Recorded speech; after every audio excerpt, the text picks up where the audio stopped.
Olá pessoal, Fábio Akita. O próximo grande upgrade de Windows 10 está próximo. Eu não sei ainda se vai ser agora, já em setembro ou outubro, mas quando vier ele vai trazer a funcionalidade que todo desenvolvedor estava precisando. Conseguir rodar aplicações de Linux quase nativamente em Windows 10. Acho que a essa altura quase todo mundo já ouviu falar do tal WSL, ou Windows Subsystem for Linux, porém muita gente ainda não entendeu direito o que é isso. Na real é super simples e se você é iniciante e já assistiu meus vídeos da série Começando aos 40, muito do que eu expliquei na parte de virtualização e containers vai ser usado hoje, então se ainda não assistiu, recomendo assistir antes, especialmente os que explicam sobre virtualização e containers. Rodar um ambiente Unix ou Linux em cima do Windows com suporte oficial da Microsoft é um elo perdido que muitos de nós viemos perseguindo nas últimas décadas. Eu mesmo venho acompanhando isso faz algum tempo e para sua surpresa essa nem é a primeira vez que a Microsoft oferece algo assim.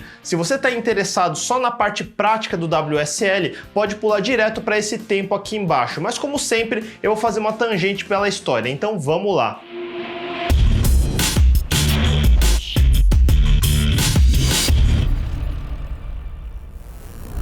Essa história se inicia nos primórdios dos anos 80. Se você não sabe disso, a Microsoft cresceu graças à IBM, que licenciou seu MS-DOS para ser instalado nos IBM PC, fruto da amizade da mãe de Bill, Mary Gates, com o CEO da IBM na época, John Opel. Todo mundo relaciona a Microsoft com MS-DOS e depois Windows. Todo mundo relaciona a interface gráfica com o Macintosh original ou no máximo com o Apple Lisa e o Xerox PARC. Em termos de interfaces gráficas, existiram diversas tentativas como o Gen dos Atari ST, o famoso Amiga Workbench no Amiga OS, o Deskmate do TRS-80 e outros. Mas em processadores de 8 bits, que com muito esforço dava para mapear 64 KB de RAM, desperdiçar espaço com interfaces gráficas era demais. O Amiga OS, por exemplo, precisava do processador Motorola 68000 de 16 ou 32 bits. De qualquer forma, pouca gente relaciona que a Microsoft teve outros sistemas operacionais e outras interfaces gráficas muito antes do Windows. Por exemplo, vocês sabiam que a Microsoft já teve um Unix de verdade? Sim, muito antes da Apple comprar a Next e transformar o Next Step no OS X. Aliás, vale relembrar, Linux não é um Unix, ele é mais ou menos compatível, mas na prática é um sistema operacional totalmente diferente. O Unix original vem da Bell Labs e sua herança hoje vive nos derivados de BSD, como FreeBSD ou NetBSD e no Darwin no macOS. A maioria dos Unix de verdade vieram desaparecendo ou diminuindo consideravelmente com o tempo, como o Solaris da Sun ou o IRIX da Silicon Graphics, que de curiosidade, se você assistiu Jurassic Park já viu o IRIX funcionando.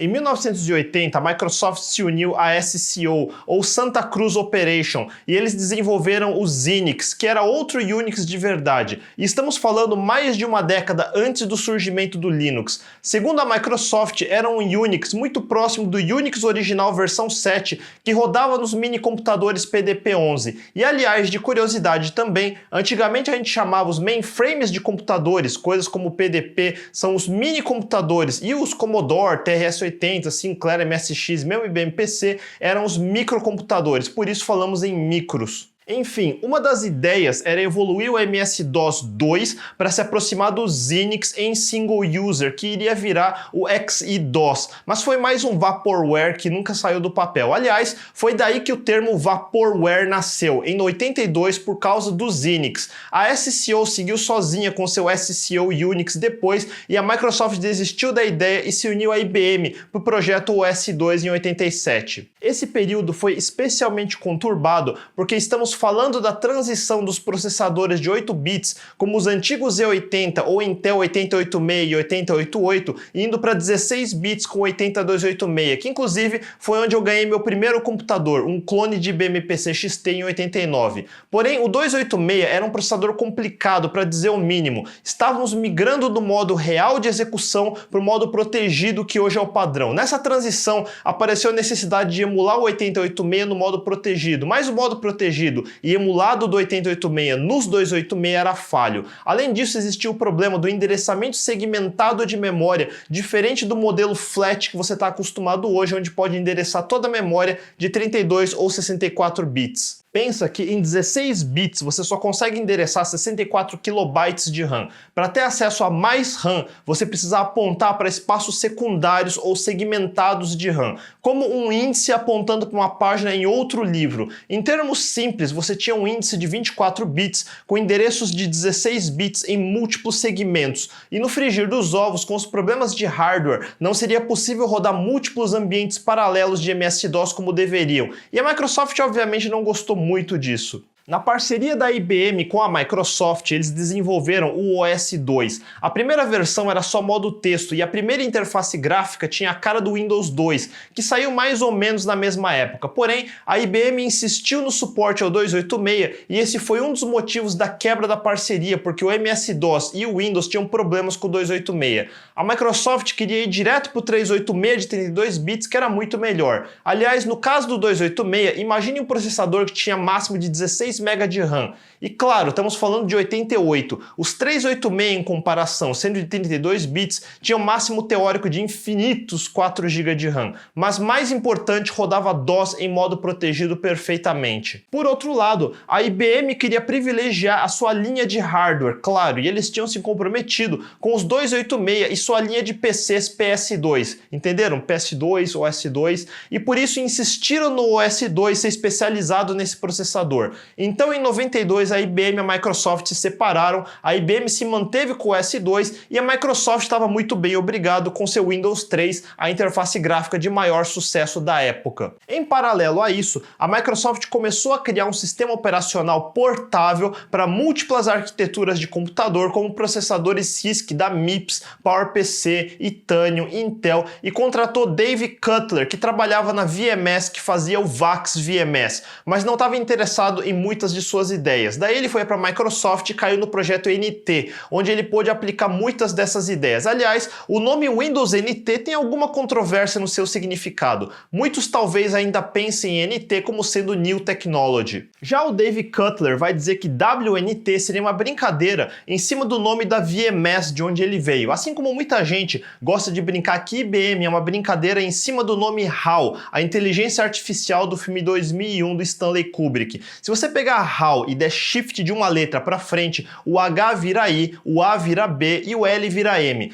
Mesma coisa com o VMS. Se você der um shift, uma letra para frente, o V vira W, o M vira N e o S vira T, e daí WNT, Windows NT. Tem outras teorias, mas eu pessoalmente gosto mais dessa. E hoje em dia, na real, não significa nada, só um nome mesmo. Com o objetivo de ser portável, o Windows NT implementa uma camada de abstração do hardware, chamado convenientemente de HAL também, ou Hardware Abstraction Layer. Vocês veem que nós de programação não somos exatamente muito criativos com nomenclatura das coisas. Além disso, o NT começou tentando implementar um microkernel, inspirado nas ideias da kernel Mach de Carnegie Mellon. Hoje em dia, nós usamos kernels monolíticos ou kernels híbridos. A ideia de um microkernel é ser um kernel o mais minimalista, leve e estável possível, rodando no modo de supervisão ou ring 0, que é o anel de maior privilégio. Eu expliquei isso em outro vídeo. Daí, todos os serviços que compõem o sistema rodam em user mode ou ring 3. O problema disso é que você acaba com um overhead muito grande de IPC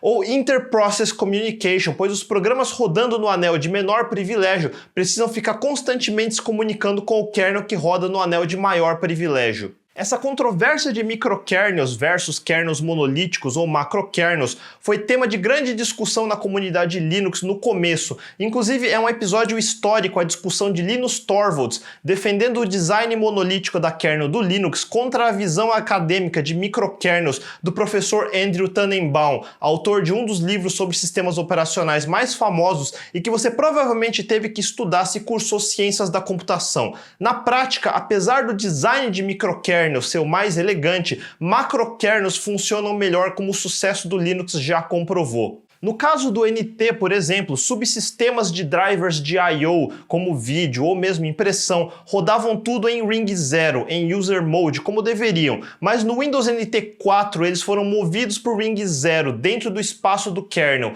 Eu costumo dizer que o Windows NT mais estável e robusto era o Windows NT 3.5, justamente porque ele tinha o menor kernel, mas para o hardware da época acho que não tinha muita alternativa. No Windows 2000 ou XP, se não me engano, eles moveram uma parte do IIS versão 6 para o Ring 0 na forma do driver HTTP.sys. Isso substituiu o WinSock que rodava em User Mode, e eu acho que isso foi um erro. Imagine parte do seu servidor web embutido na kernel, incluindo coisas como cache e fila de requests. De qualquer forma, isso garantiu melhor performance para o IIS se comparado ao Apache que rodava exclusivamente em User Mode, mas ao custo de bugs na stack de HTTP potencialmente causarem problemas no nível do kernel que poderia levar desde um crash do sistema até a buracos sérios de segurança. A equipe do Windows NT era formada por muita gente da DEC, ou Digital Equipment Corporation, liderada pelo Cutler, e uma das tais ideias que ele trouxe da VMS foi a noção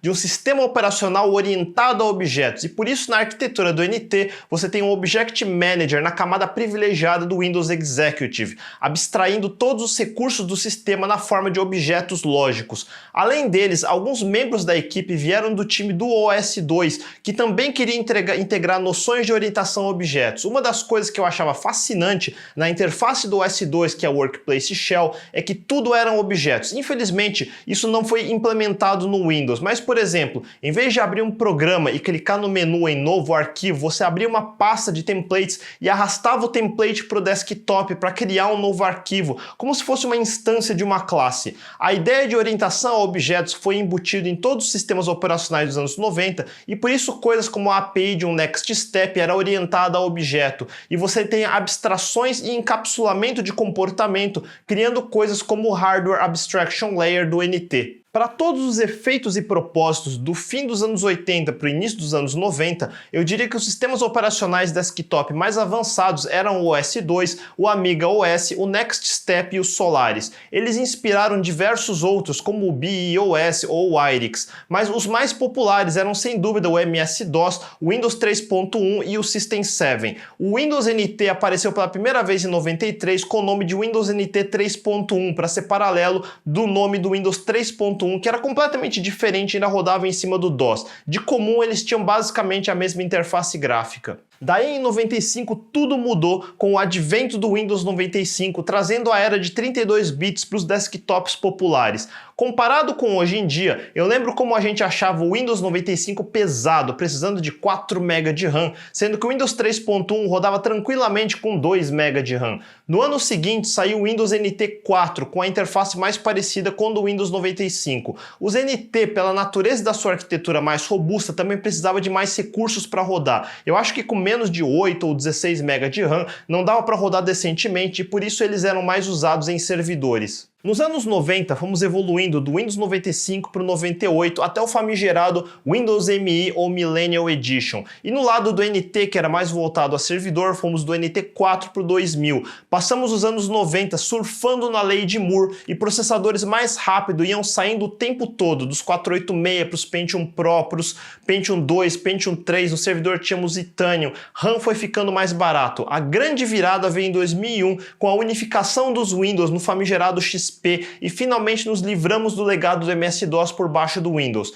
Desde então sempre tivemos uma versão de NT para desktop e outro para servidor. Então na era do XP tivemos o Windows Server 2003 e 2013 R2. Com o Windows Vista sucedendo o XP tivemos o Windows Server 2008, depois o Windows 7 e o Server 2008 R2, depois o Windows 8 e o Server 2012 e 2012 R2. E na geração do Windows 10 a partir de 2015, que teoricamente se vai ter só upgrade sem mudar o nome, tivemos o Server 2016 e Server 2019. O Windows 10 hoje está na 8ª edição estável, build 1903 de maio de 2019. Essas edições costumam sair entre abril e maio e depois outubro, por isso eu acho que a próxima edição importante vai sair em outubro de 2019. Eu falei que o NT desde o começo veio com a mentalidade de ser portável. Ele não rodava só em Intel, mas aos poucos o suporte de hardware foi diminuindo à medida que essas arquiteturas foram caindo em desuso. Por exemplo, no Windows 2000 caiu o suporte a MIPS, Alpha e PowerPC. Mas além do lado hardware, o NT implementou a ideia de personalidades ou subsistemas.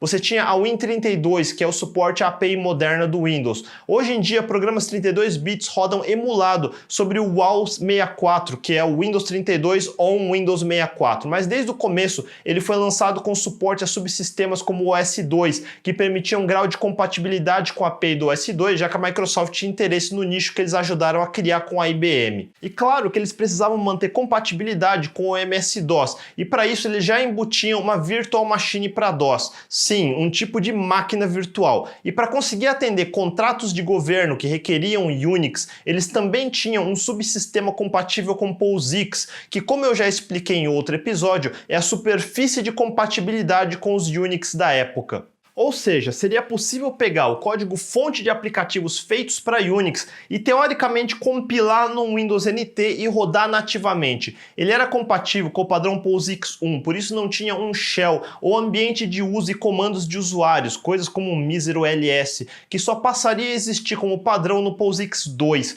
Por isso, para usuários normais de Linux como nós, esse ambiente é basicamente inútil. Só serve se você tinha código-fonte em C compatível com POSIX 1 e precisava de um compilador C compatível. Com a evolução rápida das distros Linux nos anos 90 e igualmente rápido desuso dos Unix, esse subsistema no Windows era meio inútil. Nesse vácuo, projetos open source como o Cygwin apareceram. Cygwin se chama assim porque foi criado pela empresa Cygnus Solutions, que depois foi adquirida pela Red Hat. Era um ambiente em user mode, compatível com POSIX e com Linux em particular. E diferente do subsistema POSIX original da Microsoft, eles portaram boa parte do toolchain do GNU no pacote, trazendo shells como Bash e, além das ferramentas para o compilador, também trouxe diversas outras coisas úteis como Awk, Sed, Tara, SSH, servidores como Apache, Postgres, linguagens como Perl, Python, Ruby, Prolog e muito mais. Era como uma distro baseada em Linux, rodando sobre uma camada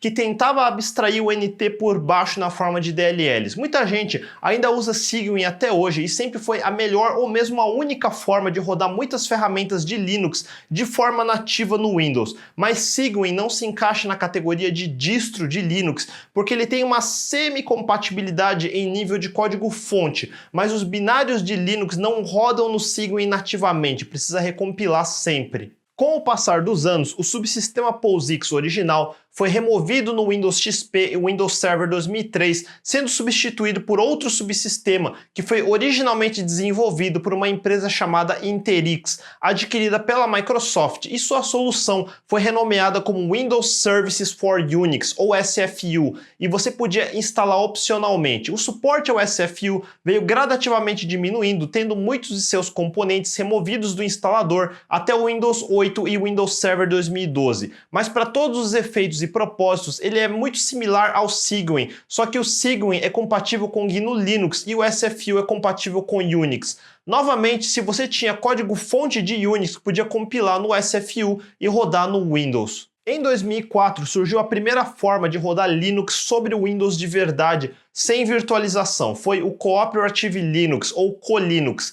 Infelizmente, a última versão estável dele é de 2011, então não espere que ele funcione hoje em dia. Mas em vez de ser um subsistema ou uma máquina virtual, ele era uma kernel modificada que era carregado no Ring 0 do lado do kernel do NT. Ele compartilhava os recursos da máquina com o kernel NT, por isso cooperativo. Isso era possível através de um driver, e drivers rodam em Ring 0 junto com ferramentas como o Windows Service para dar acesso. Daí, em Userland, você podia rodar os binários originais de um distro como o Ubuntu ou Arch. Dava para acessar o terminal via SSH ou mesmo a interface gráfica do X via um VNC. Para todos os efeitos, era quase como rodar um VirtualBox, mas sem o overhead de virtualização. Eu imagino que manter suporte de algo assim deve ser bem complicado, porque você meio que está lobotomizando o kernel do NT por um hack via um driver. Como podem ver, rodar Linux ou Unix sobre o Windows é uma coisa que muita gente já tentou fazer de diversas formas. Com hardware moderno, a opção mais estável é abrir um VirtualBox ou VMware e rodar virtualizado. Graças à evolução do suporte de virtualização dos processadores, na minha experiência não só é viável, mas serve muito bem como máquina principal de desenvolvimento. E quando eu digo hardware moderno, eu estou falando no mínimo de um Core i5 de 4 cores com no mínimo 8 GB de RAM. Preferencialmente 16. O problema de virtualização normal é que normalmente você precisa pré-reservar quantos cores e quanto de RAM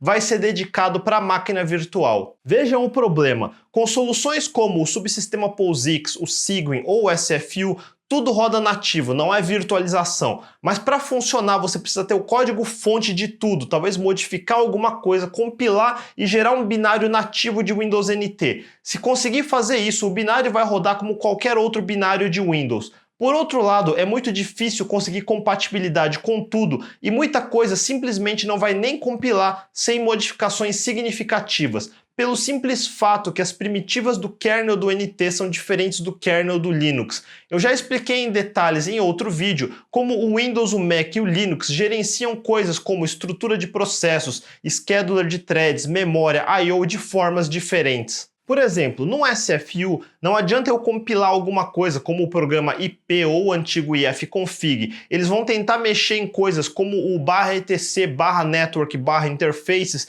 que o Windows NT não usa para expor suas interfaces de rede. Isso sem contar que coisas como fork funcionam diferente no Windows, como já expliquei no vídeo de gerenciamento de memória. Não adianta eu compilar um programa que gerencia processos via o diretório /proc, porque o Windows não expõe os metadados dos processos lá. O sistema de autenticação e permissão são completamente diferentes, então nenhum programa que gerencia usuários e permissões, como o User Edge ou CHOWN, vai conseguir modificar nada no Windows. Essas diferenças tornam complicado rodar programas de Unix ou Linux lado a lado de programas Windows, porque existe uma dissociação semântica enorme. Por outro lado, rodar dentro de uma máquina virtual traz a vantagem de isolar completamente os comportamentos de Linux e Windows. De dentro da máquina virtual, tudo funciona perfeitamente como se fosse uma máquina de verdade isolada. Daí você controla coisas do host Windows via ferramentas de Windows e coisas de Linux separadamente com coisas de Linux e cada um vive feliz separado. Vamos ver o caso do macOS rapidamente. Como ele foi construído sobre uma fundação Unix, todo o sistema operacional obedece às leis do Unix. Todo programa de Mac é de fato um processo Unix e pode ser controlado com coisas que todo mundo de Linux conhece. Se eu usar o comando PS no terminal, vai listar processos como Chrome ou Final Cut. Se eu usar o comando kill no terminal, vai matar de fato os programas todos. Se eu usar comandos como o IP, eu de fato gerencio as interfaces de rede da máquina e assim por diante. A API do Mac é construída sobre as APIs do Unix por baixo, então a integração é praticamente 100%. Um serviço de Unix é um serviço de Mac e assim coisas como servidor de SSH ou Postgres rodam lado a lado de serviços do Mac.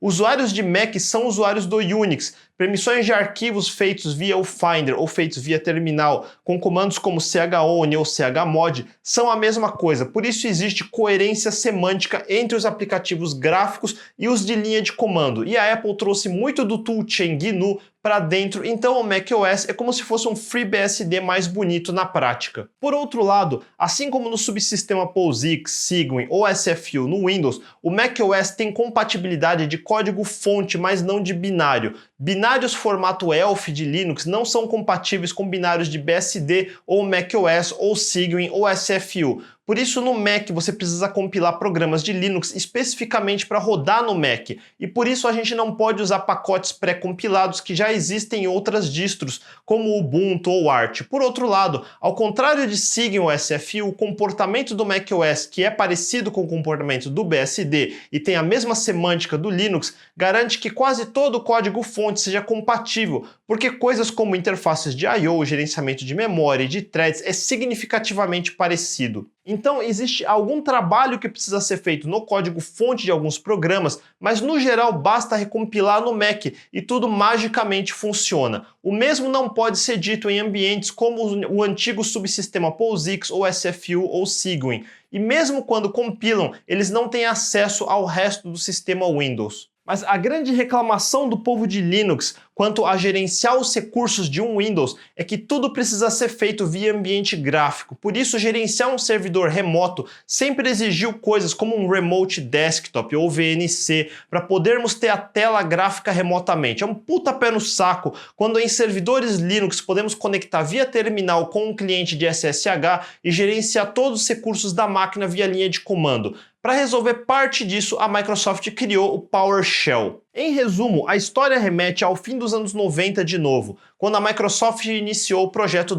.NET. Com o tempo, boa parte, se não toda a API do Windows foi mapeada em classes dos frameworks disponíveis no .NET, além de componentes COM e WMI. Porém, o antigo programa de linha de comando do Windows, o Command, que herda as características do antigo MS-DOS, é um lixo. As linguagens de script que ele traz, como o BAT ou Hex, que é oriundo da antiga herança do S2, são muito fracos e quase nada do sistema operacional é exposto para a linha de comando. Você é obrigado a programar coisas como scripts de Visual Basic para acessar o WMI ou componentes COM que têm algum acesso a algumas das coisas do sistema, como gerenciar usuários. Esquece fazer scripts complicados como os que fazemos em Bash para Linux. Porém, uma ideia interessante é um console de linha de comando com acesso ao framework do .NET, e é basicamente isso que é o PowerShell. Ele traz uma linguagem de script mais poderosa e com muitas coisas que encontramos num Bash. Ele tem inclusive um pipe,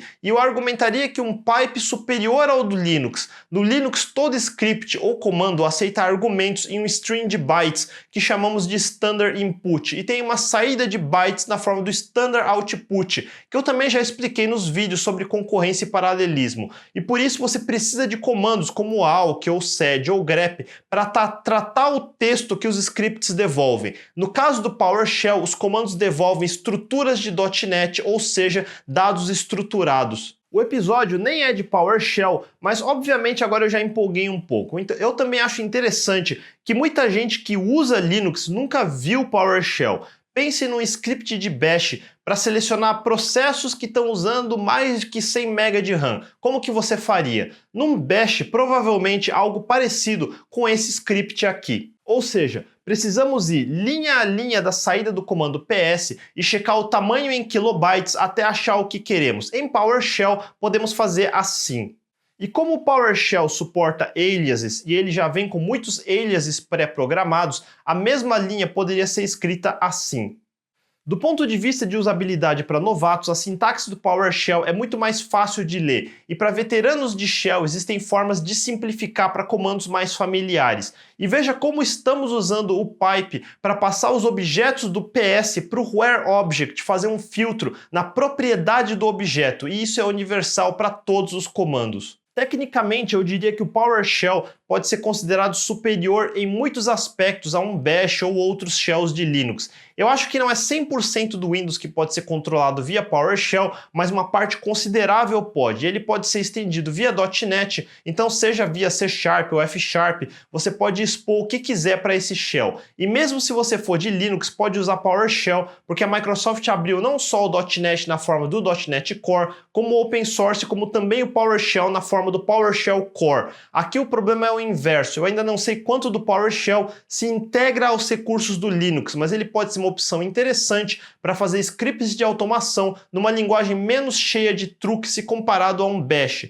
especialmente se estiver rodando coisas como SQL Server para Linux e outros programas .NET. Ele é particularmente bom para lidar com dados estruturados como JSON. Essa tangente para o PowerShell foi primeiro para introduzir vocês ao tema, mas segundo para dizer que apesar dele ser muito bem feito e eu pessoalmente achar elegante e um passo grande para a Microsoft, ele ainda não resolve o problema de quem quer usar o Bash de verdade e está acostumado com o ferramental GNU. Mesmo o PowerShell sendo bacana, a gente ainda quer usar ferramentas antiquadas mais funcionais como awk, sed, grep e tudo mais. A única saída nesses casos é instalar um Cygwin ou rodar num VirtualBox, já que o subsistema POSIX já morreu, o SFU já morreu e o Colinux não tem suporte desde 2011. Até aqui eu expliquei como era possível rodar alguma coisa de Unix ou Linux no Windows, mas e o oposto? Ou seja, como rodar programas de Windows no Linux? Se você já brincou de Linux por algum tempo, já deve ter ouvido falar ou mesmo usado o projeto Wine, ou Wine is not an emulator, que é um acrônimo recursivo. Coisa de programador, como eu já disse, a gente é ruim de nomenclatura. O Wine é um projeto capaz de carregar um binário feito para Windows sem precisar recompilar e executar no Linux. Para isso, ele mapeia as chamadas de API para kernel do NT em chamadas para kernel do Linux e faz engenharia reversa de dezenas de DLLs que compõem o Windows, e com isso ele consegue executar muitos aplicativos de Windows rodando com performance quase nativa em ambiente Linux. Claro, engenharia reversa significa que 100% de compatibilidade é extremamente difícil. Muitos aplicativos abrem e rodam bem, mas algumas partes deles podem precisar de APIs que não foram reimplementados ainda e crashear ou simplesmente não funcionar. Lembram como no vídeo sobre Ubuntu eu falo como não dava para rodar todos os games do Windows no Linux? Muitos me lembraram depois que a Steam tem o projeto Proton, que permite rodar muitos jogos, mas não todos. Você precisa consultar o site da comunidade, o ProtonDB, para ver se seu jogo roda. Na realidade, o Proton usa Wine por baixo. Ele é mais um de uma família de aplicativos que usam Wine e tentam facilitar a instalação de dependências para programas específicos, como o antigo Crossover. Por isso, o Proton consegue rodar jogos que originalmente foram feitos para Windows, mas em Linux. O Wine é como se fosse uma camada de Windows dentro do Linux. O maior problema é que, como os binários do Windows não são código aberto, é preciso fazer engenharia reversa dos binários e reimplementar do zero no Linux. É um processo black box de desenvolvimento, ou mais corretamente, um grande corno job de tentar executar o binário do Windows, ver ele crasheando, ver qual chamada de sistema ele tentou fazer que ainda não existe e implementar essa função no Linux. Função a função. Wine existe já faz muitos anos e com o tempo ele evoluiu bastante, mas o Windows não parou no tempo também. Então cada vez que sai uma versão nova, o Wine ganha mais trabalho para suportar as coisas novas. É um trabalho insano que me deixa fascinado pelo fato de até hoje ainda existir. Muito bem, vamos resumir agora. Vocês lembram que eu já expliquei em outros vídeos. Um sistema operacional é composto de pelo menos duas partes principais: o kernel e drivers e outros subsistemas que rodam no ring 0 de maior privilégio do sistema, e a outra parte são os outros subsistemas e aplicativos que rodam em userland ou ring 0 de menor privilégio. Para rodar os programas de outro sistema operacional, você precisa ter as dependências, talvez fazer algumas modificações no código-fonte, recompilar o programa, e esse é o processo que chamamos de portar. É para isso que serviam ambientes como o subsistema POSIX, o SFU e o Cygwin. É como funciona no macOS hoje, ou mesmo nos BSDs, compatibilidade de nível de código-fonte. Quer rodar programas de Linux fora do Linux, precisa recompilar em todos esses ambientes, Windows, macOS ou outros Unix. Para rodar um binário de outro sistema operacional sem recompilar, você precisa ter o kernel e dependências rodando lado a lado do seu sistema principal e um mecanismo para carregar os binários não modificados. O Colinux conseguiu executar a kernel do Linux cooperativamente, compartilhando os recursos da máquina, do lado da kernel do NT. Ele conseguia montar um file system de Linux e executar os programas de Linux em userland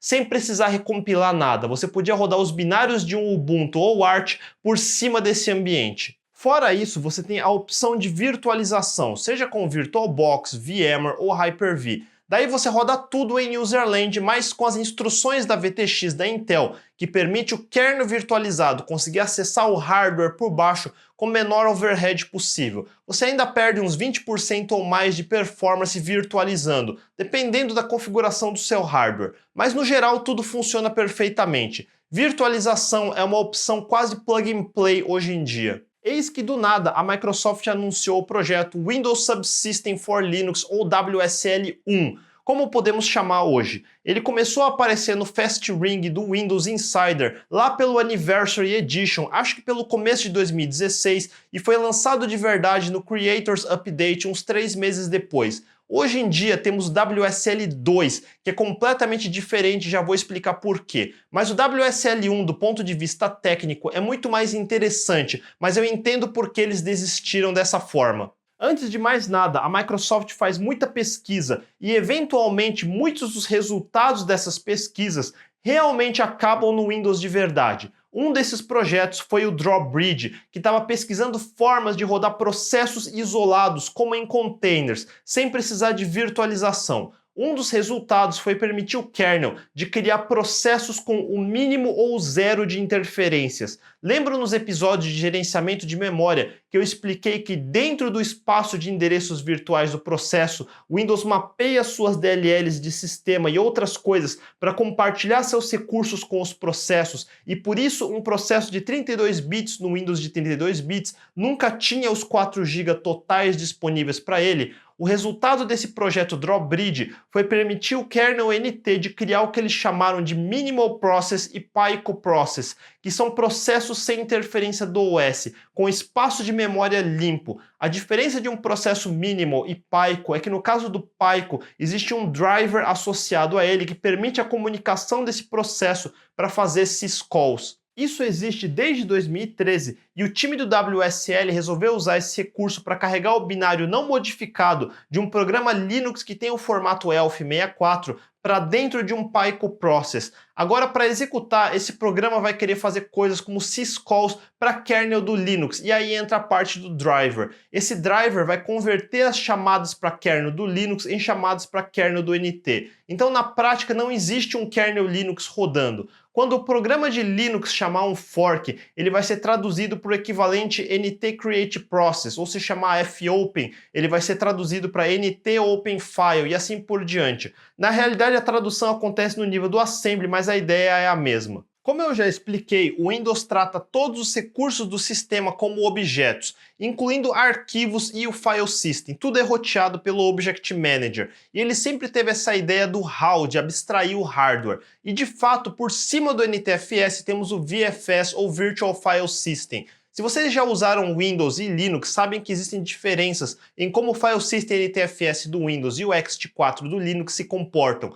Por exemplo, no Windows não tem como deletar um arquivo que está em uso por algum programa. No Linux podemos renomear ou deletar o arquivo mesmo que ele esteja em uso. São comportamentos diferentes e não defeitos na operação. Prova disso é que o WSL1 replica o comportamento de um ext4 por cima do NTFS, removendo algumas validações e checagens que no NTFS são ligadas por padrão. Inclusive o WSL consegue replicar o comportamento do procfs e sysfs para expor parte do sistema operacional como arquivos, como no diretório /proc que lista processos de sistema, como expliquei no episódio de Ubuntu. Então esse novo subsistema, que seria o herdeiro do antigo subsistema POSIX e do SFU, emula o comportamento da kernel do Linux sem de fato ter o kernel do Linux, e sim traduzir tudo para o kernel NT, com a vantagem de carregar binários não modificados. Como eu já expliquei antes, tirando a kernel, o que muda de uma distro para outra são os binários de userland. E como o WSL consegue carregar os programas de Linux diretamente nos processos Pico, sem precisar modificar ou recompilar esses binários,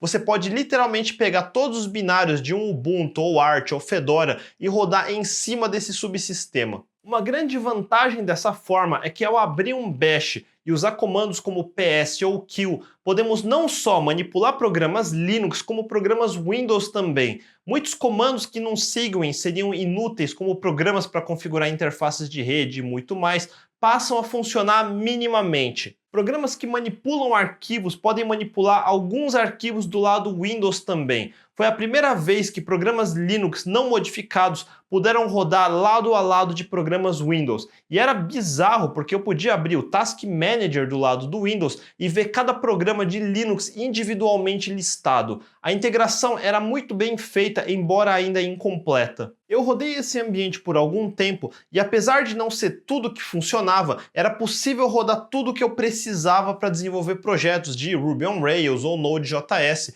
incluindo bancos de dados como Postgres ou Redis, e carregar servidores que corretamente faziam binds nas portas nativas do Windows e conseguir testar do Chrome do Windows. Seria esse o ambiente perfeito?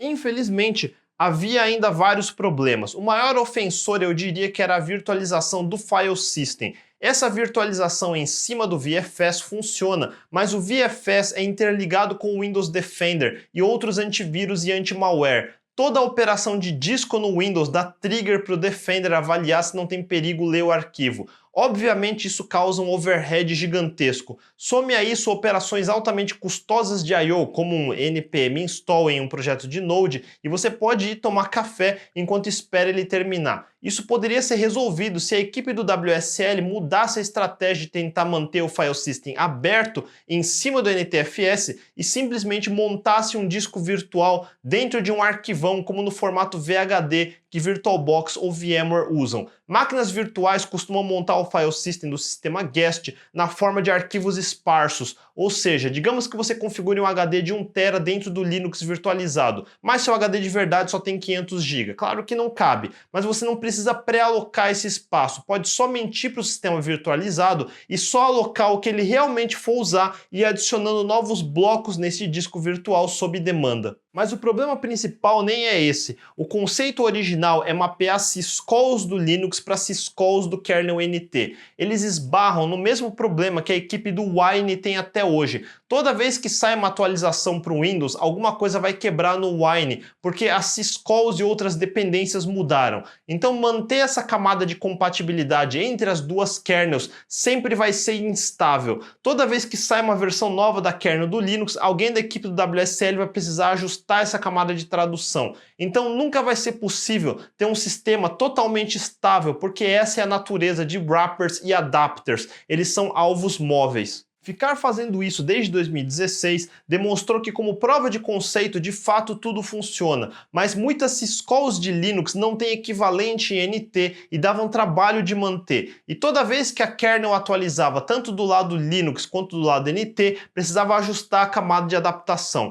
É uma bola de neve sem fim, por isso eles decidiram mudar a estratégia toda e recomeçar do zero. É uma pena porque, como eu disse, eu gostava muito dessa estratégia, porque uma das vantagens era ter os recursos do Windows, como processos em execução, expostos numa camada Linux, onde era possível usar as ferramentas de Linux para mexer em partes do Windows. Se eles conseguissem abstrair coisas mais complicadas, como o registry, em alguma forma que pudesse ser gerenciada pelo Bash, já ia começar a ficar mais útil ainda. Mas aí já era pedir demais mesmo. Para isso existem coisas como o PowerShell. Se a intenção é gerenciar os recursos do Windows pela linha de comando, ainda é muito melhor, mais estável e mais completo usar o PowerShell. Em vez de tentar fazer de tudo, melhor fazer menos, mas fazer direito. Já que é muito difícil emular a kernel do Linux como um adaptador em cima da kernel do NT, e se simplesmente rodássemos o kernel do Linux de verdade? Seria a estratégia do Colinux, mas em vez de um hack, podemos usar o Hyper-V, que nessa altura evoluiu bastante e é muito bom. O problema com programas de virtualização, como eu expliquei antes, é que você normalmente precisa reservar quantos cores e quanta RAM vai ficar travado para a máquina virtual. Mas durante a evolução do Windows Server para atender os requerimentos de serviços como o Azure, eles conseguiram evoluir o Hyper-V para criar máquinas virtuais mais leves e mais flexíveis. Existe a opção do Lightweight Utility VMs, onde ele consegue pedir mais recursos à medida que for precisando. Daí não precisamos desperdiçar 4 GB do sistema deixando reservado para a máquina virtual, se logo no boot ele só precisa de 500 MB, por exemplo. Além disso, existe a opção de não exigir um cold boot, ou seja, um boot do zero. Ele dá a opção de você conseguir carregar o equivalente a um dump de RAM, como no processo de Hibernate. Dessa forma, você consegue boots quase instantâneos que levam segundos em vez de minutos. E como eu também expliquei no vídeo de virtualização, existe a opção de para-virtualização. Numa virtualização completa, o kernel dentro da máquina virtual não sabe que está numa máquina virtual, é tipo um Inception. Numa para-virtualização, você modifica o kernel de dentro para ele saber que está no ambiente virtualizado e conseguir um comportamento melhor cooperando com o sistema operacional do lado de fora. Um último componente um pouco inusitado foi a inclusão de uma parte do antigo projeto Plan9, no caso o protocolo 9P, que era usado para file system em rede. Pense assim, como a partir do Windows eu poderia acessar o file system do Linux e vice-versa, se agora o Linux vai rodar de dentro de uma máquina virtual? Existem várias opções, como o próprio protocolo SMB e o serviço Samba, ou mesmo SFTP, que é FTP em cima de SSH. A própria Microsoft não se manifestou do porquê dessa escolha oficialmente, mas algumas teorias dizem que talvez seja porque o protocolo 9P é mais simples e mais fácil de implementar do que os disponíveis hoje. De curiosidade, o Plan9 é outro projeto da antiga Bell Labs que inventou a linguagem C e o Unix. Na realidade, parte das mesmas equipes criaram o Plan9, que era um sistema operacional distribuído em rede. Com o tempo, o Plan9 caiu em desuso e a Bell Labs criou o projeto Inferno, que tinha como objetivo virar concorrente do então Java da Sun. E nas pesquisas de sistemas distribuídos, tanto a Sun quanto a Bell Labs chegaram à conclusão que precisariam de uma máquina virtual para lidar com tantas configurações de rede disponíveis na época. Vocês podem ver que a história da virtualização vem de longa data, e só nesse episódio vocês viram que nos anos 70, 80, 90 até os 2000 tinha alguma coisa de virtualização em cada solução da época. Virtualização e containerização não são tecnologias novas, são décadas e décadas de pesquisa e experimentação. De qualquer forma, somando os Lightweight Utility VM do Hyper-V com a capacidade de boot rápido, mais um kernel de Linux de verdade customizada pela Microsoft, mais a implementação desse protocolo 9P para exposição do file system em rede, e agora temos o Windows Subsystem for Linux versão 2 ou WSL2. Ela nunca vai ter as mesmas possibilidades de integração com o resto do Windows como o WSL1 tinha, mas por outro lado ela oferece 100% de compatibilidade binária com Linux, coisa que o WSL1 nunca ia ter. E como agora o file system se tornou virtualizado, ele parou de ter os problemas de performance por causa do Windows Defender também. Por outro lado, o WSL2 não oferece ainda opções para configurar o file system virtual. Se não me engano, ele tem um limite máximo de 256 GB, que é suficiente para a maioria dos cenários, mas seria bom ter futuramente a opção de expandir esse drive. Do ponto de vista de performance, sem rodar nenhum benchmark nem nada, eu diria que é a mesma performance que eu já sentia rodando num VMware, porém reservando menos recursos da máquina no geral. Usando todos os dias, tudo vem funcionando exatamente igual, funcionaria num Linux em VirtualBox ou VMware. É um Linux virtualizado. E como bônus, se de dentro do WSL2 você subir um servidor, digamos um servidor de Rails, que se liga na porta 3000, você pode abrir o Chrome no Windows e acessar localhost 3000 e vai abrir normalmente porque ele faz automaticamente o NAT interno de mapeamento de portas. Isso é ao mesmo tempo bom e ruim, porque se você tiver serviços no Linux com portas que conflitam com portas do lado do Windows, vai ter problemas que podem ser difíceis de diagnosticar. Do ponto de vista de ecossistema, é um passo gigantesco, porque se você acompanhou pessoalmente a história que eu contei até agora, como foi o meu caso, se no ano 2000 alguém me dissesse que um dia a Microsoft embutiria o binário da kernel do Linux dentro do Windows, eu diria que a pessoa era louca e devia se tratar. Diferente de alguma coisa como Cygwin sendo suportado pela própria Microsoft, mais e mais pessoas podem depender dessa opção como algo estável e que vai estar disponível mesmo em futuros upgrades do Windows. A história foi longa, mas instalar o WSL2 é super easy, barely an inconvenience. Quando sair a versão oficial no próximo upgrade do Windows 10, você pode pular o primeiro passo, mas se ainda for setembro de 2019, você vai precisar se cadastrar no programa Windows Insider. Assim, só funciona no Windows 10 Pro. O Windows 10 Home não tem suporte a Hyper-V, se não me engano. Uma vez cadastrado, você vai precisar habilitar o Fast Ring, que vai trazer os builds mais recentes do Windows, mas também tem o risco de vir com binários instáveis. Habilitar o Fast Ring é concordar que você está baixando versões alfa de muita coisa e instabilidades fazem parte do contrato. Eu venho usando o Fast Ring faz meses e tirando uma ou duas vezes que tive telas azuis, no geral tudo tem funcionado sem problemas graves. No caso, até a data onde eu estou gravando esse episódio está na build 18970. Com o Fast Ring ativado, é só deixar o Windows Update baixar as últimas versões. Vai demorar bastante para baixar e instalar a última versão, então vamos esperar um pouco. Só mais um pouco. Só mais um pouco. Ah, sim, e uma das vezes que eu fui instalar, ele reclamou que eu tinha o VMware instalado. Eu precisei baixar a versão mais nova para ele parar de reclamar. Mas cuidado com isso, com o Hyper-V ativado, não dá para usar VirtualBox nem VMware até eles aderirem às APIs de virtualização da Microsoft. Enfim, uma vez atualizado, daí é restartar. E agora você precisa abrir um PowerShell como administrador e digitar o seguinte comando.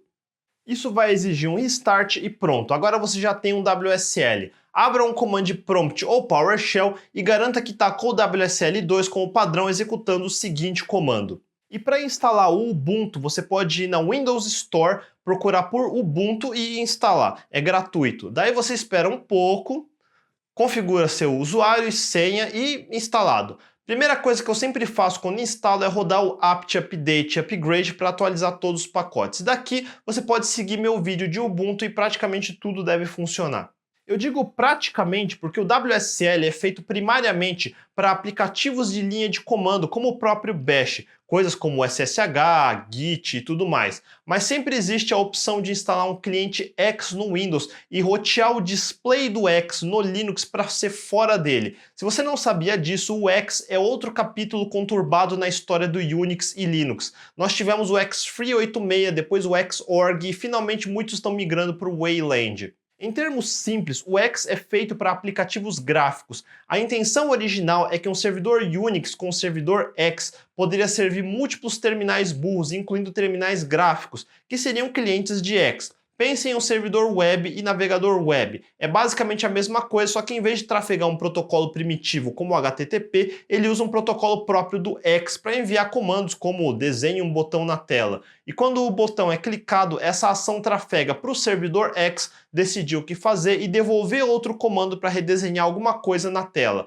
Isso até que funciona, e o que o povo de desenvolvimento não gosta é da implementação. É um código difícil de dar manutenção. E as coisas ficaram mais difíceis depois que a Apple mostrou o que era possível fazer com o sistema de composite e aceleração via hardware, como o Quartz e a interface Aqua. Como você faz para os clientes X terem os mesmos recursos? Dificulta muito que o X era um monolito, que os drivers das principais GPUs, como a NVIDIA, é proprietário e distribuído só como binário, e as versões open source têm qualidades variadas. E no final o que acaba acontecendo é que você raramente usa o X de forma distribuída, e tanto o cliente quanto o servidor ficam na mesma máquina desktop de qualquer jeito.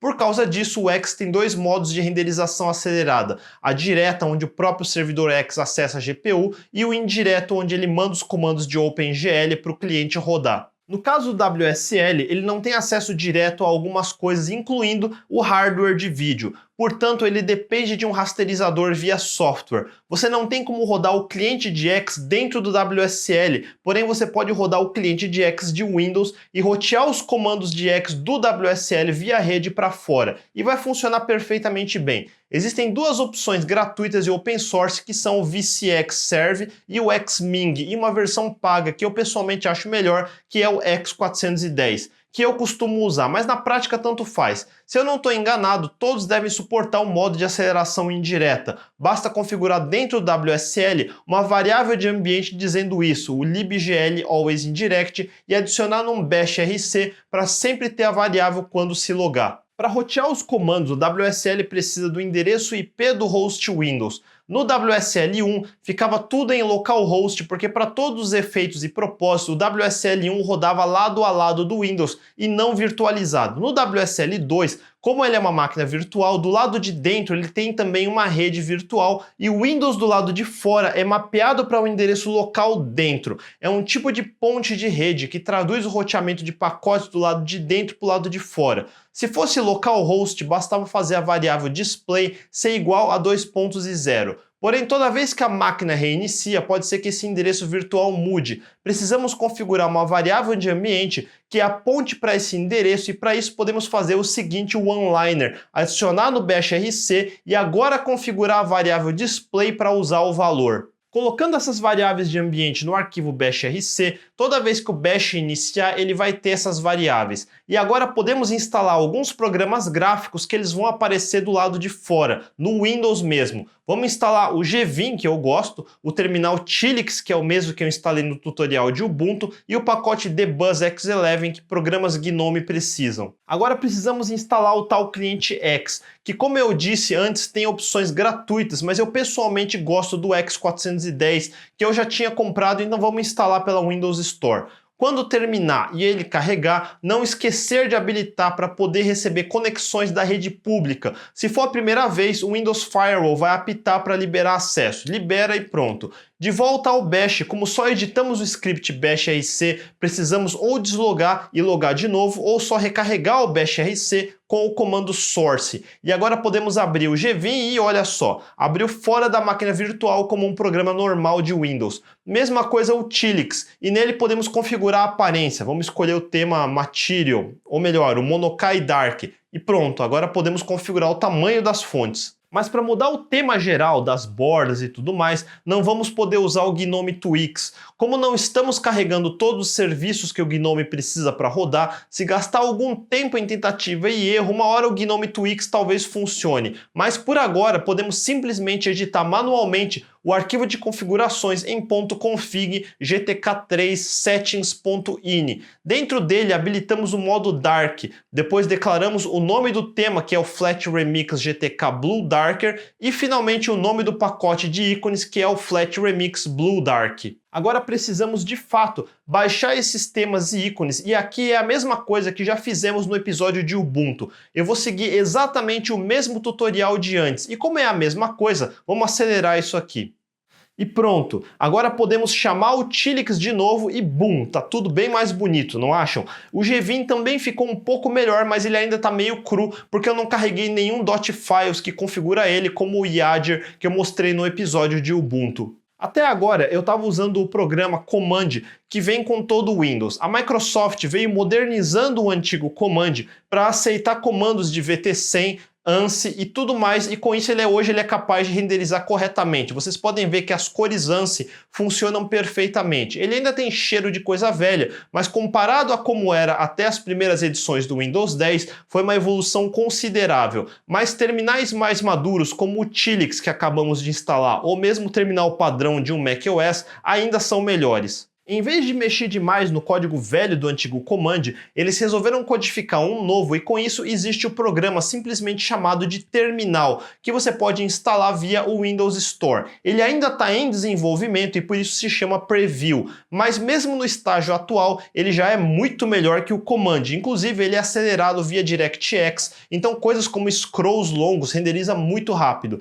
Vamos abrir e veja como ele é mais moderno com suporte a tabs. A configuração ainda é toda em texto, o que eu não acho ruim. Por exemplo, podemos mudar o tamanho das fontes de todos os perfis. Vale a pena brincar nesse arquivo um pouco para customizar como você quiser. Você pode usar esse novo terminal para o WSL2 ou até para rodar o antigo Command se precisar de scripts de batch antigos, ou também rodar PowerShell em outra aba. Ele é totalmente configurável e customizável, suporta abas e pode ser uma boa opção. Eu particularmente prefiro carregar o próprio Tilix e usar um terminal de verdade que suporta split de tela. Tem gente que prefere usar o Tmux para splits, mas para o meu workflow um simples split do próprio terminal é suficiente. Se quiser ver o Tmux em funcionamento, veja meu vídeo de Ubuntu onde eu mostro como instalar e usar. Mas só instalar o Ubuntu é muito fácil. Agora é uma boa hora de mostrar algo diferente. Hoje a Microsoft suporta o Ubuntu, o Fedora e o OpenSUSE, além de uma distro paga feita especialmente para o WSL2,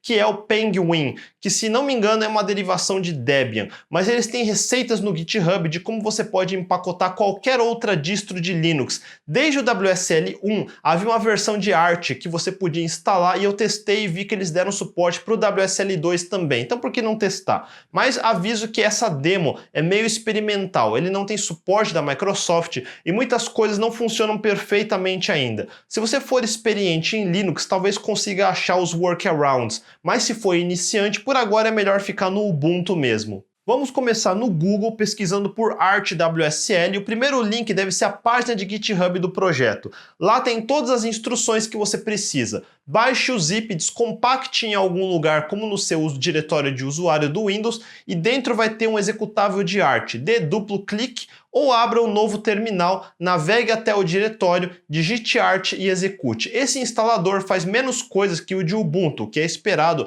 pela filosofia art de fazer você configurar tudo. Ele vai te logar como root direto. A primeira coisa a fazer é colocar uma senha para o root. Agora vamos criar um novo usuário não root, configurar a senha e abrir o VI sudo para dar permissão de sudoer para esse novo usuário. Dessa forma você vai poder logar como esse usuário em vez de root e ter acesso a sudo. Feito isso, podemos sair da seção do art de volta ao comando do Windows e configurar o art para carregar com esse novo usuário.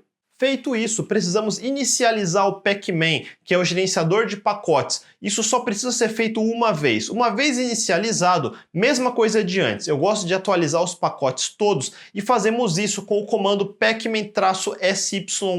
No Ubuntu, começamos instalando pacotes como o Build Essential para ter o toolchain de desenvolvimento. Com o Pacman, instalamos pacotes como o Base, Devel e vamos aproveitar para instalar também o Gvim, Tilix e Git. Seguindo os mesmos passos, vamos exportar as mesmas variáveis de ambiente para rodar o X. Pronto, podemos carregar o Tilix, porém aqui já vemos um problema dessa versão. Programas GNOME precisam do dbus para comunicação interprocessos, incluindo gerenciar configurações, mas veja as mensagens de aviso dizendo que não encontra o dbus launch. Um workaround para isso é chamar o dbus launch manualmente. De novo, eu não parei para investigar a fundo quais dependências estão faltando ou serviços que não estão carregando. Se você souber como corrigir isso, não deixe de mandar nos comentários abaixo.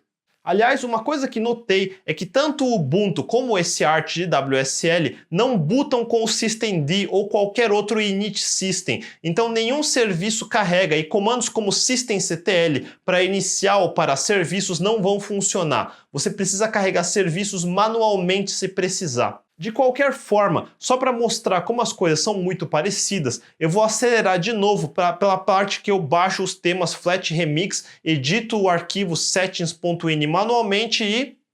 pronto! Tilix carregado com o novo tema, igualzinho antes. E com isso temos um art instalado. Você pode seguir qualquer tutorial normal de como configurar seu art como ambiente de desenvolvimento ou seguir as mesmas instruções que eu mostrei para o Ubuntu. Agora vamos voltar para o Ubuntu. Para demonstrar que tudo funciona, vamos seguir o meu tutorial e instalar o bom e velho ASDF, como já mostrei antes. Não esqueça de colocar os scripts de ASDF no Bash RC ou equivalente do seu shell para iniciar sempre que se logar. Feito isso, podemos instalar o plugin de Ruby. Agora podemos listar as versões de Ruby disponíveis.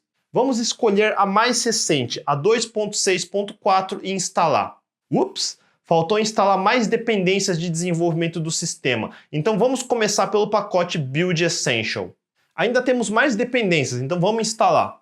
Ups, ele não acha o libgdbm3, então vamos tentar libgdbm. Ups, ele não acha libgdbm também. Ok, deixa ele para lá, não vamos precisar disso agora mesmo. Pronto, pacotes instalados, então vamos instalar o Ruby 2.6.4. Demora um pouco, mas uma hora ele termina. Não esquecer de configurar essa versão para ser a padrão do sistema. Ruby instalado, vamos instalar a gen do bundler. E finalmente vamos instalar as gens do Ruby on Rails. Como o Rails hoje usa muito JavaScript também, inclusive ele integra com o Yarn e com o Webpack, melhor instalar o plugin de Node.js do ASDF. Pronto, mesma coisa, vamos listar as versões disponíveis e escolher a mais recente, a 12.9.1. Ups, faltou configurar as chaves de PG dos repositórios, então vamos na página de GitHub do plugin. Basta copiar essa linha e executar para instalar as chaves.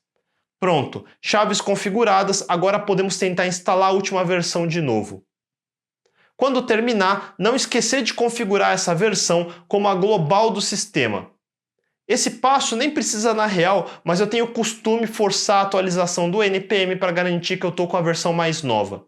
Vamos aproveitar e instalar o Yarn também. Agora vamos brincar um pouco e criar um novo projeto Rails do zero com o seu gerador. Ups, falhou porque faltou instalar o SQLite 3. Isso é opcional, mas como eu não indiquei nada no gerador, ele por padrão espera ter o SQLite 3, então vamos instalar. Como parou o gerador no meio, então vamos entrar no diretório do projeto e rodar manualmente o comando bundle install para terminar de instalar as dependências. Agora vamos carregar o Rails Server para testar a página de bem-vindo. E ups, como o gerador tinha parado aquela hora, ele não inicializou o Webpack. Então vamos fazer isso manualmente com a task Webpacker install. Pronto, agora sim vamos carregar o Rails Server. E como é o navegador Opera de Windows, podemos carregar o localhost porta 3000 e veja que funcionou. O WSL mapeou corretamente a porta 3000 de dentro da máquina virtual para estar acessível do lado de fora no Windows. Como a última parte desse demo, vamos continuar o projeto gerando um controller de Rails para testar mais um pouco. Mas e agora? Como vamos editar esses novos arquivos? A partir daqui eu abriria meu Gvim devidamente configurado, mas eu sei que muita gente migrou para Visual Studio Code hoje, que eu também concordo que é um editor de texto e uma ideia excepcional. Altamente recomendado, então vamos na página dele e baixar o instalador. E sim, vamos baixar o instalador de Windows e instalar no lado de fora no Windows. Mas e agora? Como o VS Code de Windows vai editar os arquivos do meu projeto que está dentro do WSL? Aqui começa uma das vantagens do WSL ser desenvolvido pela Microsoft. O VS Code automaticamente detecta a existência do WSL, detecta que o Ubuntu é a distro padrão, instala os plugins adequados e agora podemos abrir uma nova janela do VS Code que vai estar conectado no WSL. Olha a barra de status no canto inferior esquerdo e veja que ele está abrindo o WSL. Com isso, quando mandarmos abrir uma pasta, ele vai explorar o file system de dentro do WSL automaticamente apontando a partir do diretório do meu usuário e de lá podemos abrir o projeto Rails que acabamos de criar. Então vamos procurar nosso arquivo de index.html/rb e editar alguma coisa. Vamos também editar o arquivo de rotas para colocar esse controller como raiz. Agora vamos reiniciar o servidor e recarregar a página no navegador e BUM! Olha só, funciona de boas. Apesar do WSL2 ainda não ser tão completo quanto rodar uma máquina virtual de verdade, ele é leve e simples o suficiente para ser um runtime que roda em background e você pode usar o terminal no Windows e o VS Code no Windows mesmo e desenvolver quase como se estivesse num Linux de verdade. Para muitos casos de uso, isso pode ser exatamente o que as pessoas precisam. A última questão que todo mundo tem é, mas e o Docker? Funciona? Vamos no Google de novo procurar um tutorial de Docker para Ubuntu. Os da DigitalOcean costumam ser bons, então vamos nele. Vamos seguir passo a passo como ele manda. Primeiro, instalar a chave GPG dos repositórios oficiais do Docker. Adicionar os repositórios como fontes para o apt. Rodar o apt update para atualizar.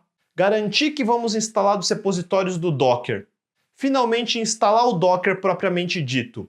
E iniciar o serviço com o systemctl e, ups! Como eu disse antes, o WSL não boota com o systemd, então não existe suporte ao init system e o comando systemctl não vai funcionar. Mas podemos executar os daemons do Docker manualmente e pronto. É meio chato ter que fazer isso toda vez que o WSL reiniciar, mas é melhor do que nada. Continuando o tutorial, vamos adicionar o grupo Docker ao nosso usuário. Agora a gente ou desloga, fechando o terminal, ou só fazemos SU para abrir uma nova sessão direto. Pronto. Checando se está tudo ok, e agora podemos rodar o famoso Hello World e ver que tudo funciona. E para garantir, vamos um passo além e instalar o Postgres no Docker. E mesma coisa, primeiro vamos no Google procurar um tutorial qualquer. Primeiro, puxamos a imagem do Docker. Agora criamos diretórios para guardar os bancos de dados. Finalmente, podemos subir o Postgres dentro do Docker com esse comandão aqui que vai configurar coisas como mapeamento de portas. Para demonstrar que é o Docker nativo de verdade rodando, se rodarmos o comando psaux, podemos ver todos os processos rodando dentro da máquina virtual e temos o Postgres aparecendo como deveria. Se você assistiu meus episódios sobre virtualização e containers, já entendeu que Docker não é virtualização. Na prática, tudo que você roda via Docker roda normalmente como um processo no seu sistema, mas o Docker usa recursos da kernel do Linux, como cgroups, para fazer o sistema operacional mentir para o processo, fazendo esse processo acreditar que está rodando sozinho na máquina. Como eu já tinha mostrado no episódio de Ubuntu, podemos navegar para o diretório /proc no subdiretório que é o PID do processo e, ups, PID errado. Vamos listar de novo e pegar o PID certo e navegar de novo. Pronto, agora podemos listar o conteúdo do meta-arquivo cgroups e ver como ele está sendo mascarado pelo Docker. Para todos os efeitos e propósitos, o processo do Postgres acredita que está rodando sozinho na máquina, e para a gente do lado de fora é só mais um processo rodando como se tivesse sido instalado fora do Docker. Por isso, containers de Docker são ordens de grandeza mais leves e performáticos do que uma máquina virtual, porque na prática não existe um hypervisor envolvido. É só uma casquinha muito leve do próprio kernel. O kernel precisa ter esse suporte e por isso não funcionava no WSL1, porque é difícil recriar isso só com um wrapper em cima do kernel do NT. E eles nem chegaram a tentar, eu acho. Então, o Docker de Windows para rodar containers de Linux precisava de fato executar um Linux no Hyper-V para criar os containers dentro. Aqui é a mesma coisa, já que o WSL2 é uma máquina virtual rodando uma kernel de Linux de verdade, entenderam? Agora podemos conectar nesse Postgres dentro do container através da porta que o Docker mapeou para fora. Vamos seguir o tutorial e... Ups! Ainda não temos o cliente de Postgres instalado, então vamos seguir o que ele manda instalar. Ups, ainda falta mais um pacote. Vamos seguir a instrução e instalar, e agora sim, cliente instalado. Vamos rodar o comando de novo. Pronto, estamos conectados no Postgres rodando dentro do container do Docker. Podemos rodar Docker PS para ver quais containers estão sendo executados e podemos pegar o PID do container e com ele rodar comandos como o Docker stop para parar o container e assim derrubar esse Postgres. Eu até acho que nesse ambiente de WSL2, onde ele não sobe o systemd no boot e por isso não sobe daemons automaticamente, Docker é uma boa opção para gerenciar seus serviços. E é isso. O WSL2 é basicamente um Hyper-V customizado para rodar uma kernel de Linux modificado pela Microsoft.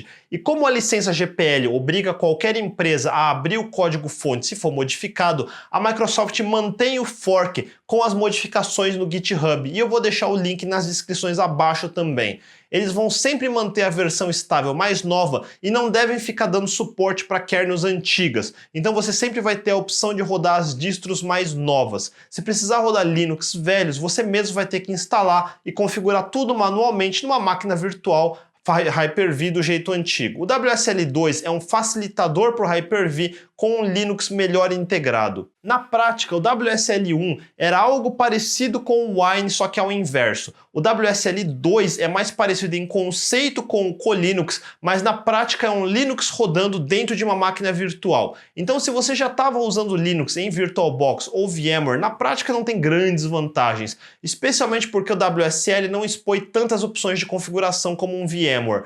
Por outro lado, a grande vantagem é o suporte oficial da Microsoft, ou seja, pela primeira vez é um padrão oficial. Veja a integração do Visual Studio Code com o WSL, por exemplo. Uma vez que o WSL é um componente oficial no Windows, outras soluções podem começar a se integrar e criar um ecossistema. Eu gostava bastante do conceito do WSL1, que seria o único caminho para ter uma camada Linux integrada de verdade na fundação do Windows.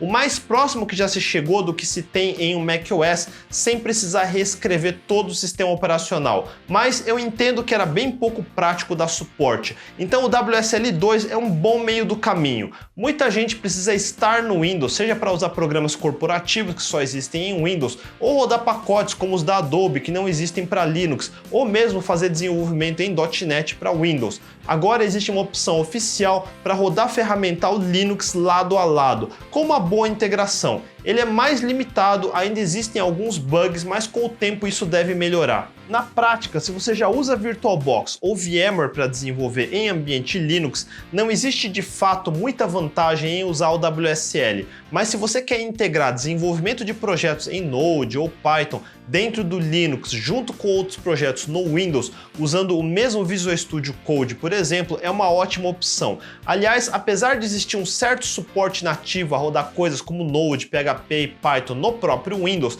eu altamente não recomendo. O certo é rodar dentro do Linux e ter acesso a tudo que esses ecossistemas oferecem.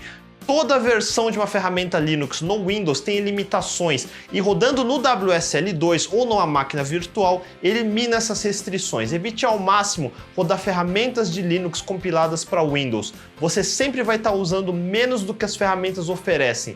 Nesses casos, o WSL2 é interessante para desmotivar a existência dessas alternativas e simplesmente rodar o original num Linux de verdade, agora suportado pela própria Microsoft. O único cenário cenário onde eu ainda recomendaria Linux instalado nativo é se você está brincando de machine learning, por exemplo, com ferramentas que precisam de acesso direto à GPU. Isso nem o WSL, nem muitas máquinas virtuais vai conseguir te dar. Você precisa de acesso direto ao hardware. O WSL2 hoje não tem como expor a GPU para dentro da máquina virtual. Esse é um dos casos que é melhor uma configuração de dual boot se você também precisa de Windows e se manter num Linux instalado nativamente na sua máquina. No caso de desenvolvimento web normal, onde você quer ter um Postgres, Redis, Nginx, Node.js, Rails, Elixir, o WSL é uma opção excelente e com a integração do Visual Studio eu acho que se torna um pacote bastante atraente. Eu estou usando os dois, numa máquina eu tenho um WSL2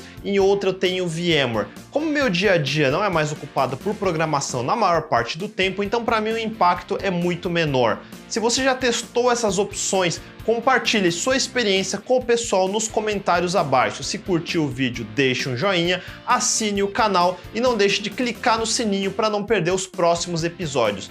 Por hoje é só, a gente se vê e até mais!